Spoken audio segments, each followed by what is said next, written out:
Well, yeah, and I just wanted to thank you again for opening my eyes to a lot of this. And I'm in my early 30s, but a lot of the workers that are coming in are in their early to mid 20s, and they're really clueless about the system. And I can see, because I've been awakened to the new world order. See, your problem, and I'm going to let you talk in a minute. Your problem would be solved if it was done within the Bill of Rights and Constitution. Then there'd be checks and balances. Fundamentally, it's going to go bad because it's designed to go bad. The cover story you're given is not what it's for. I have, just like I knew with the Telecommunications Act, that cell phones were meant to track everything we do because it was written for that. Not because I'm smart. It said what it was for. CPS is to end the family. That's in the textbooks in college. They say the family is a disease. I'm going to shut up. Relay your stories to people. Go ahead. Well, thank you. But just I see with the wisdom over the last year or two, or however long I've been awake to the New World Order, that they bring in these young workers, mainly females without kids, on power trips, they're indoctrinated in the universe on power. Well, yeah, they develop that power trip as they go along after a few months. And they're indoctrinated in the universities with the feminist eugenics culture. And I went to a retraining last week, and just the problem, one of the problems I see is that more and more things are progressively, from the worker's point of view, being considered quote unquote concerning. If you see this in a family, it's concerning. Having a lot of kids is considered concerning. Parents not working or mom not working and staying home during the day with kids. Oh, yeah, no, I've seen concerning. it. I've seen them in the case of Barry Cooper, a police officer who criticized government drug raids. This was in the local news. They took his son because the son told classmates, "My dad says don't trust the government." I showed that on air two months ago. So now mommy stays home, which all the statistics show is good. That's bad. Right. Daddy says don't trust the government. Bad. Sorry, go ahead. So you go to retraining. Well, I go to retraining, and it was on drug abuse, and I mean the instructor seemed like a well-meaning guy, probably not awake to the New World Order, but he's I think closed-minded to the fact that marijuana is, although it can be problematic. Yeah, no, what they do is it's a culture of we're good, they're bad, and so we do what we want. So, it was taking kids of people that use marijuana. They don't tell people that when you go in for a broken leg or whatever, they take your blood, they test it. If there's marijuana, CPS is coming for your kids. One of the biggest things that just smacked me in the face, daily. I mean, I listen to you daily while I'm working, and it's sort of a big conflict in my heart about what should I do with myself. And are you getting demerits because you're not seizing enough children? No, well, that's one thing I don't see, and I think maybe I'm in a good county in the state where I'm in, because I don't. It is reflected by the family court judge. If you've got a good family court judge, then again, it's all about the bureaucrats. If you have good bureaucrats, they don't abuse their authority, it's not as bad. But most places, they're bad because you're making individuals gods when they don't have checks and balances. They're not constrained by the Constitution. Stay there, Chris. I'm going to have you finish up. We're going to try to jam in some more, but I've got to get to the pension fund and stock market news because they're gearing up to take the pension funds. We'll be right back. Stay with us. Okay, we've got a lot of really important information to cover here in this last segment. But I wanted to go ahead now and be able to finish up with Chris in New Jersey, a CPS worker. Chris, go ahead and make your points.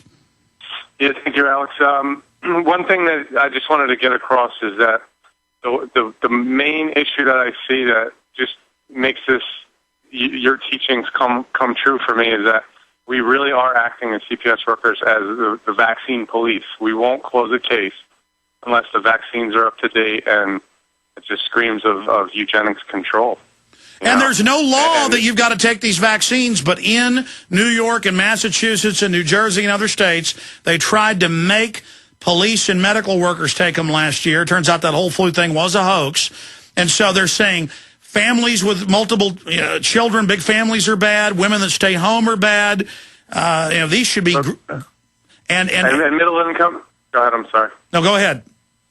Middle income people, they're faced with fighting the CPS in court and paying for their own lawyer, or just go ahead and give in and take the vaccines, and they 99 times out of 100 take the vaccines or make their kids take the vaccines, and it's just a shame. And the other big thing is that in our county we have a monolithic psychological evaluation system. So if we investigate you and we send you for a psychological evaluation, it's only one company, and that company always, 95% of the time in my experience, recommends them for treatment, which is just another racket. It's just about making money and discouraging the family. But I wanted to tell you, Alex, just please, don't lose heart, because I know you talk about the ills of the CPS system and the workers, but in my small office, there's 3 of us that are awake, and we're working on 4 and 5 people awake in our small office of about 30, 35 workers, and we're talking about your show and all that on a weekly basis. So good.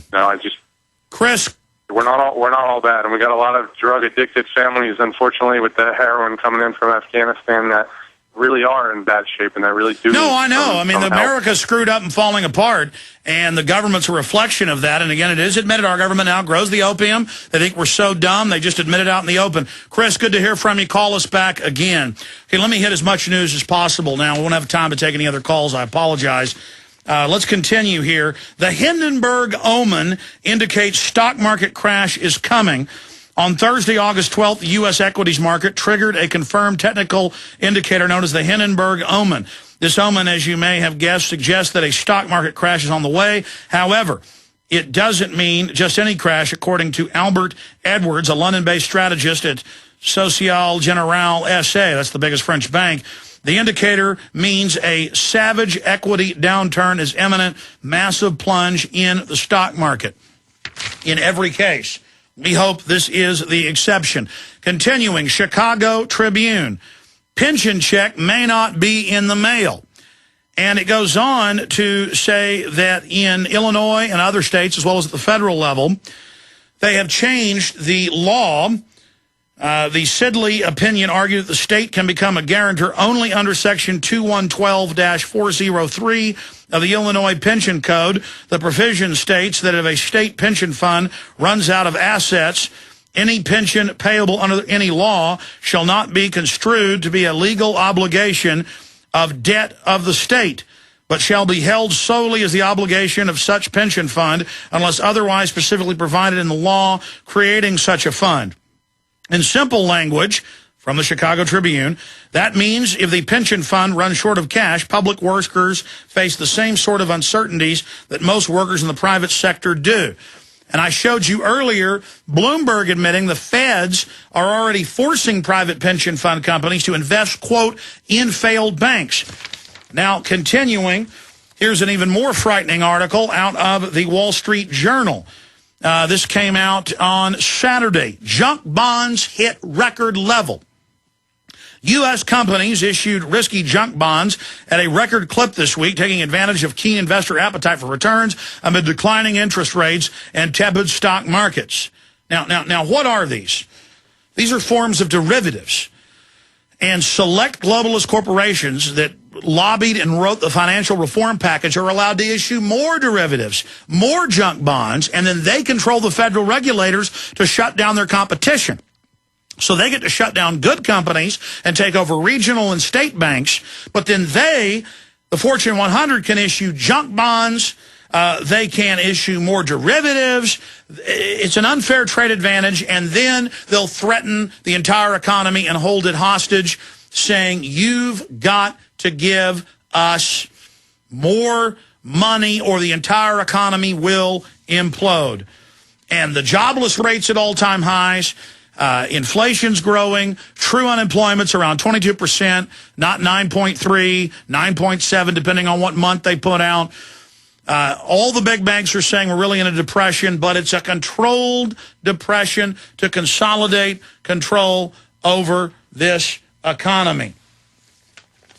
Continuing with other important cover-ups that are happening, USF says government tried to squelch their oil plume findings. What did I cover Wednesday and Friday on the weekday show? More than 15 university heads, meteorologists, oceanographers, experts who've been in the Gulf, and it's been on local news as well, even some national. They've got fissures where that well blew out underground into the larger structure 2 miles, 3 miles, 10 miles, up to 20-plus miles away with oil jetting out.